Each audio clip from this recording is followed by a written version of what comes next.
Super okay po. Kasi hindi naman po namin first time tong love scene na to. Pero, saan yung una? sa Fall Guy. Hindi pa pinapalabas? Oo, na hindi pa pinapalabas. Tapos, influencer. Okay. And ito po. Oo. Tatlong beses na po Oo. And super gentleman ni Sean eh. Hindi ka maiilang.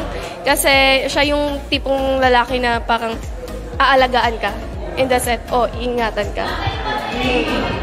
So, 3 beses mo na pala natikman si Sean. So, si Sean ba yummy? Yummy ba siya? Ay, oo naman po. Yummy naman. Habang tumatagal, parang naging crush ko na si Sean. Joke lang.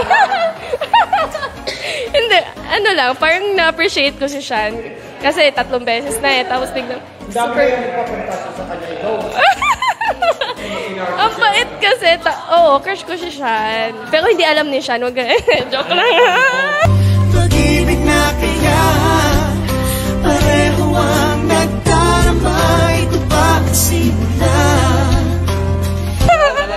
So, ano yung mga nagustuhan mo kay Sean? Ano ba yung nagustuhan mo? Mabait, gentleman. Alam mo yung pag may problema kasi ako, kinakausap niya ako. Inaano niya ako, nilalapitan niya ako pag alam kasi ni Sean kung kung may problema ako eh. Pag tahimik ako, nilalapitan niya ako, sinasabihin, okay ka lang ba? Parang ganun siya. So, syempre na-appreciate ko yung mga ganung super, kaya naging crush ko na din siya kahit kapatid ko siya. Alam niya na crush mo siya? Hindi. So ngayon malalaman na niya. Ngayon malalaman na niya. Diba? Oo. Crush ko siya bawal. Pero, bawal, oo. Crush ko siya, pero as a kapatid.